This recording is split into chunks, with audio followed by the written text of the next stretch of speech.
Why did Native American camps never flood during rain? You will be shocked to learn the truth. Every time heavy rain turns the streets of modern cities into raging rivers, we consider it an inevitable consequence of the elements running wild. We build complex drainage systems and use waterproof materials, but water wins out time and time again. What if I told you that hundreds of years ago, people who had none of our technology built homes that never flooded? They lived in harmony with nature, but this was not an abstract philosophy, but a set of extremely precise and practical knowledge. Their camps, located in the middle of wild plains and dense forests, remained dry even during the heaviest downpours. It was not a miracle, it was a science honed to perfection by centuries of observation.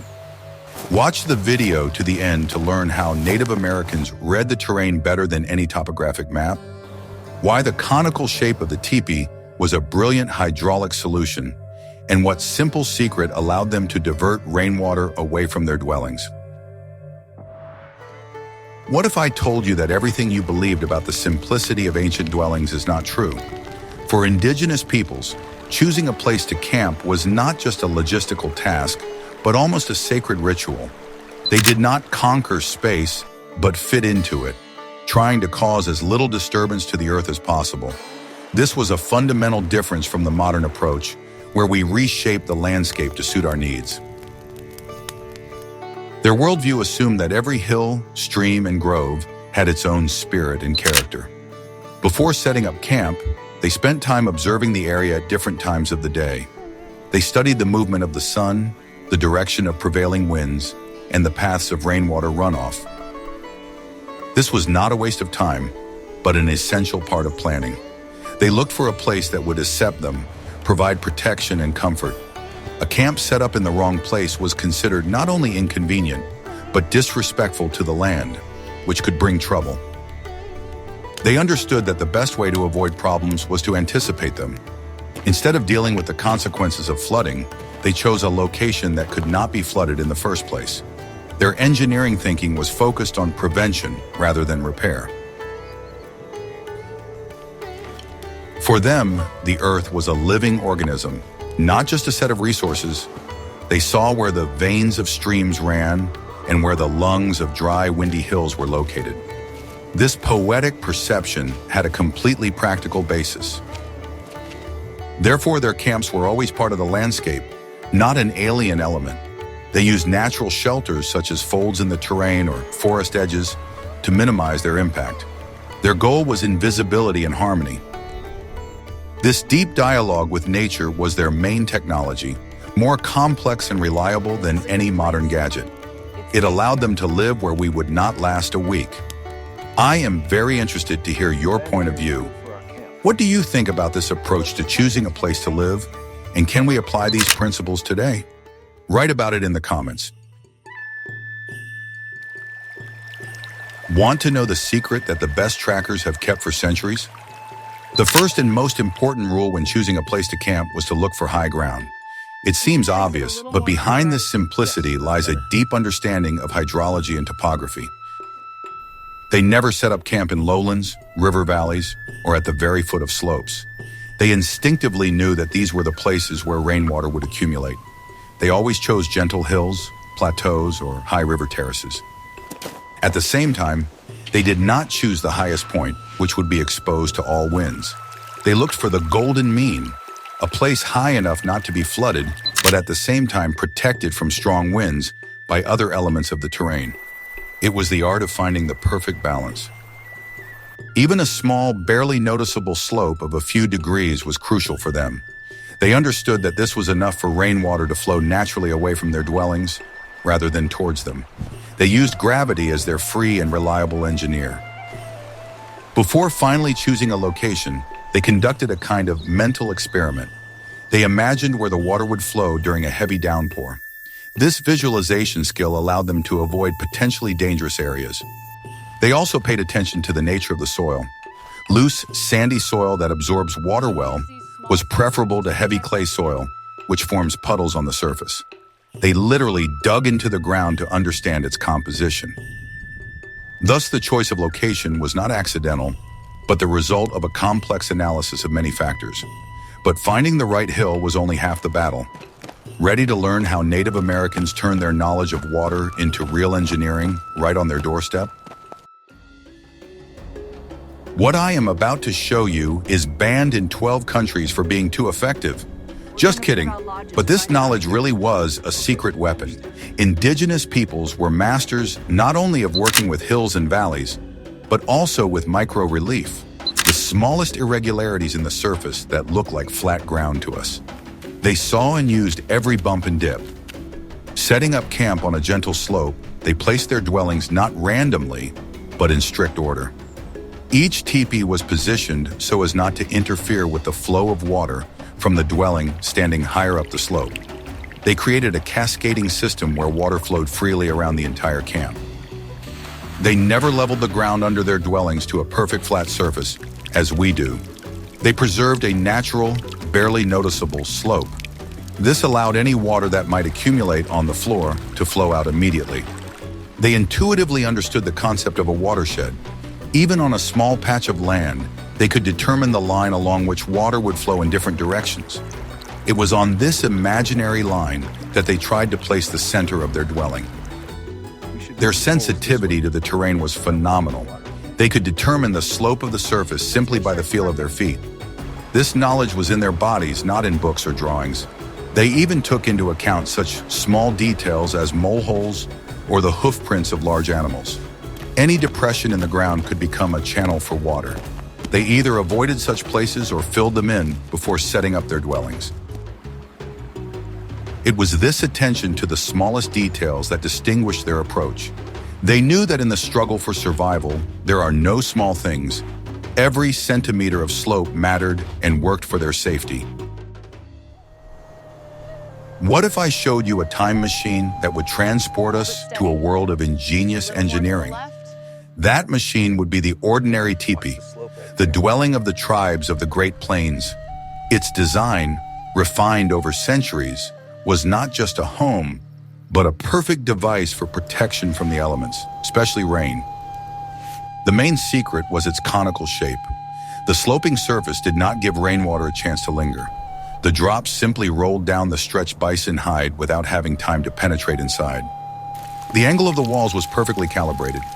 It was steep enough for water to run off quickly, but also gentle enough to leave plenty of living space inside.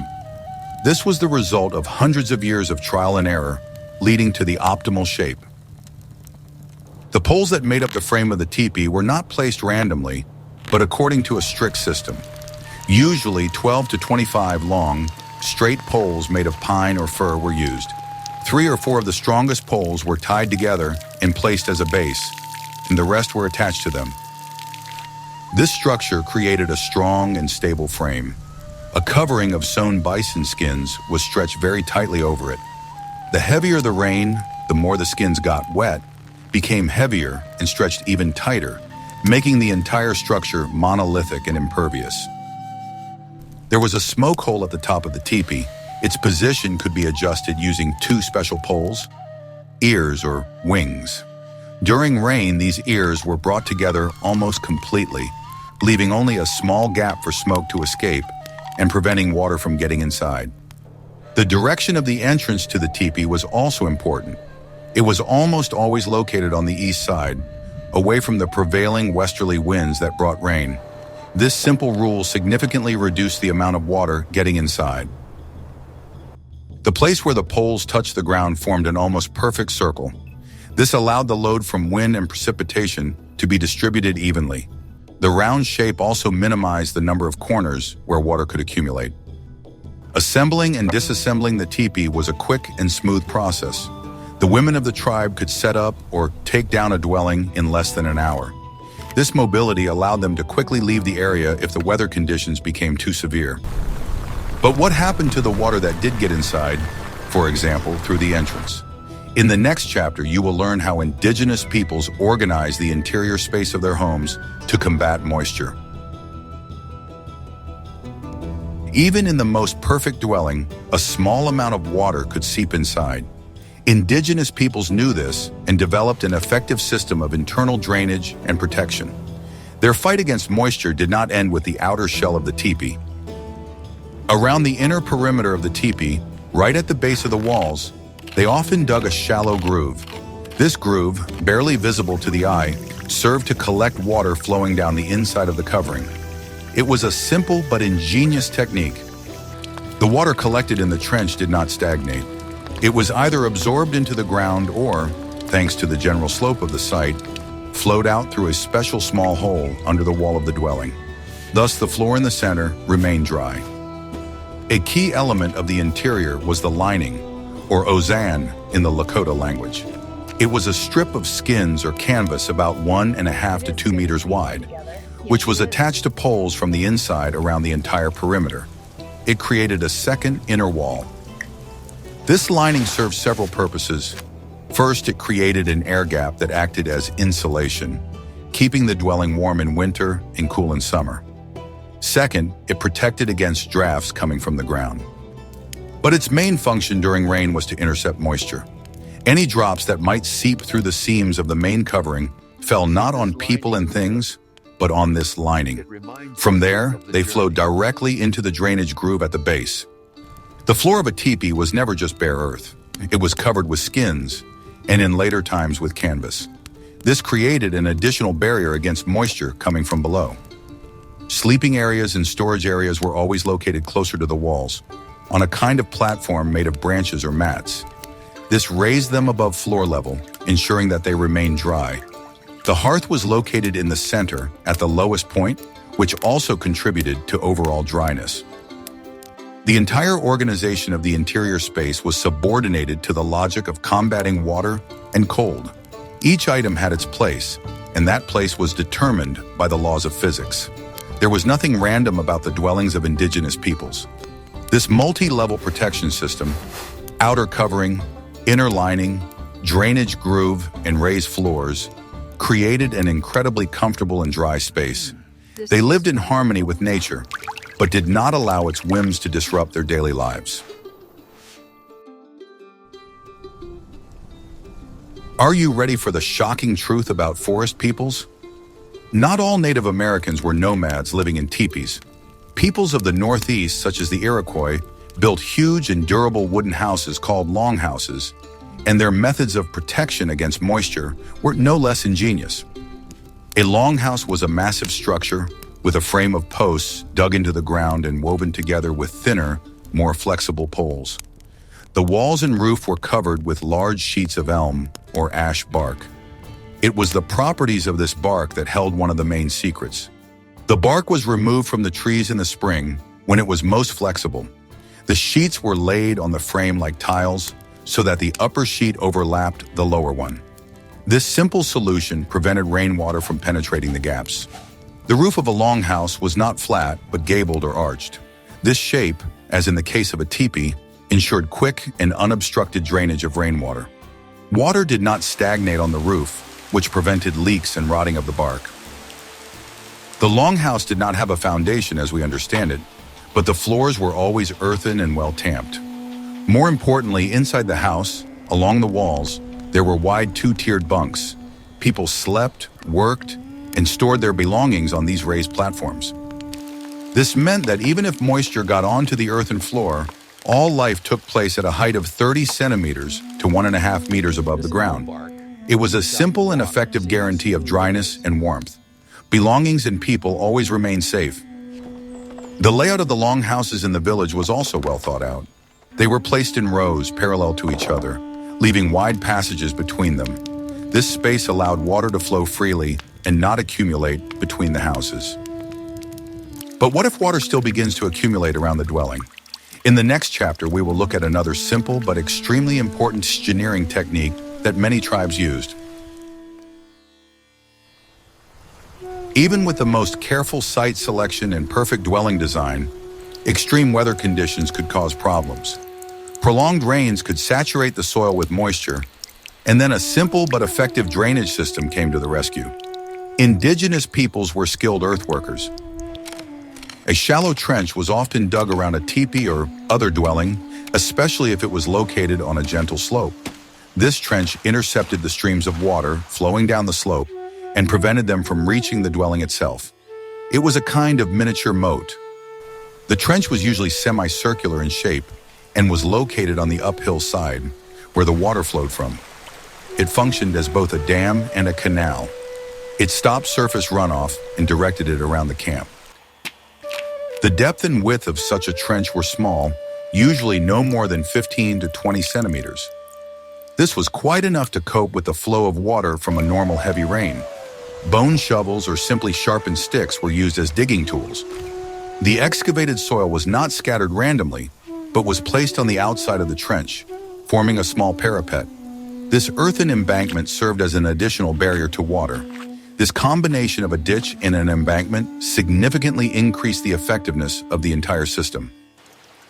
The entire system was designed so that the collected water did not stagnate in the trench. The groove had a slight slope that carried the water further down the slope, away from the camp. They created an artificial channel for rainwater. This method was especially important for winter camps or semi-permanent camps where people lived for several months. It was not practical to spend time and energy on earthworks for a one-night stay, but for long-term comfort, it was a prerequisite. These drainage systems were so well integrated into the landscape that, sometime after the camp was abandoned, they became almost invisible. Nature quickly reclaimed its own, and only a trained eye could detect traces of these engineering structures. The ability to control water flow was one of the key survival skills. It allowed us to turn a potentially dangerous place into a safe and comfortable shelter. It was an active adaptation to the environment. The choice of materials for building a dwelling was no less important than the choice of location. Indigenous peoples used what nature provided them, but they did so with a deep understanding of the physical properties of each material. Their choices were never random. The main material used to cover teepees on the Great Plains was bison hides. This material had unique properties. In dry weather, microscopic pores remained between the sewn pieces of hide, allowing the dwelling to breathe. When it rained, the hides got wet. The fibers swelled and tightened. All the pores and seams closed up on their own, turning the covering into a virtually monolithic waterproof layer. The heavier the rain, the more reliable the roof became. The tendons of the same bison were used to sew the skins together. When wet, the tendons also swelled and tightened, sealing the seams. The entire structure worked as a single organism, responding to changes in humidity. The peoples of the forest zone, as we have already mentioned, used tree bark, mainly from elm, birch, and ash trees. Bark contains natural resins and waxes, which make it an excellent water-repellent material. It worked like natural roofing felt. More flexible materials were used to build wigwams, another type of forest dwelling. The frame made of young trees was covered with mats made of reeds or rushes. These mats were laid in several layers and worked like tiles, preventing water from getting through. Even grass and turf were used as building materials. Some tribes built semi-dugouts, covering their roofs with a thick layer of turf. The roots of the grass held the soil together, and the layer of earth itself served as excellent water and heat insulation. In this way, the materials and construction worked in synergy.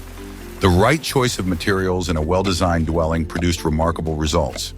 It was a perfect combination of form and function. One of the most effective, though not always obvious, methods of dealing with flooding was mobility. For the nomadic and semi-nomadic tribes of the Great Plains, a camp was not something static. The ability to quickly pack up and move to a new, safer location was their main insurance policy. When the rainy season began and the water level in the nearest river began to rise dangerously, they did not wait for disaster to strike. The entire camp could be packed up in a matter of hours and moved to higher, safer ground. It was a preventive evacuation, practiced to the point of automatism. Their lifestyle was completely adapted to such mobility. They had no bulky furniture or large amounts of unnecessary belongings. All their possessions were lightweight, multifunctional, and suitable for quick transport. The teepee itself was the ideal mobile home. The poles of the frame were turned into sleds or grass sled, which were tied to horses or dogs. Rolled up coverings and other items were placed on these sleds. This strategy allowed them not only to avoid floods, but also to follow bison herds, find the best pastures for their horses, and escape from enemies. Mobility was the key to their survival and prosperity in the harsh conditions of the plains. They were not tied to one piece of land. The entire vast territory of the Great Plains was their home. This gave them incredible flexibility and freedom in their decision-making. Even sedentary tribes engaged in agriculture often had several villages. They could move between summer and winter settlements. Winter villages were usually located in more sheltered and weather-safe places. Therefore, when we talk about why their camps were not flooded, we must not forget this factor. Sometimes the best solution was simply not to be in a dangerous place at a dangerous time, and their way of life gave them that opportunity. All this complex knowledge in the fields of hydrology, architecture, materials science, and strategy was not recorded in books or textbooks. It was passed down from generation to generation through oral tradition, personal example, and practical training. It was a living, constantly evolving system of knowledge. From an early age, children observed adults. They saw their mothers build teepees and their fathers choose hunting grounds. They absorbed this knowledge naturally in the course of everyday life. The elders of the tribe were living encyclopedias. They remembered stories of great floods and droughts of the past. These stories, told around the campfire, were not just fairy tales, but important lessons in survival. These stories contained information about which places were dangerous and which were safe, and which signs indicated a change in the weather. Myths and legends encoded centuries of experience interacting with the environment. They were a kind of oral safety manual.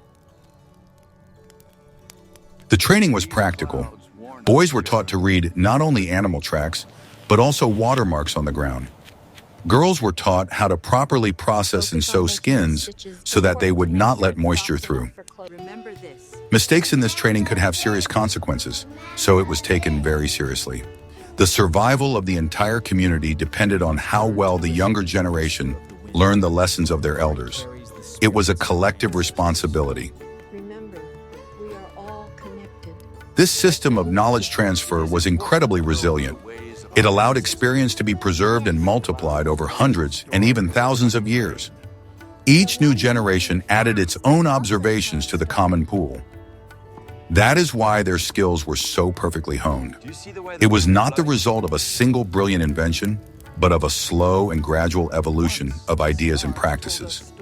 The collective mind of the tribe was their chief engineer and designer. When we admire their ability to live in harmony with nature today, we must understand that behind it lay a highly complex educational system. It was invisible but extremely effective. It created not just people, but true experts in survival. The loss of this knowledge is one of the greatest tragedies of the colonial era. Today, enthusiasts and descendants of indigenous peoples are piecing together this invaluable experience bit by bit. It teaches us not only how to build a dry dwelling, but also how to build a more respectful and intelligent relationship with our planet. We can see that the secret of the Native Americans' waterproof camps was not some single miraculous technique. It was a complex system based on a deep understanding of nature and impeccable logic. Every element of this system, from the choice of location to the properties of bison hides, played an important role. The choice of high ground, working with the micro-relief, the ingenious geometry of teepees and longhouses, well-designed internal drainage, and the ability to manage water flows were all part of a unified survival strategy. They did not fight the rain, but allowed it to do its job without interfering. Their approach was not one of resistance, but of skillful evasion and adaptation. This knowledge is not just an interesting historical fact. It is a reminder that sustainable and harmonious solutions are often simple and lie right at our feet. We just need to learn to look at the world as attentively as the people for whom the whole earth was their home did.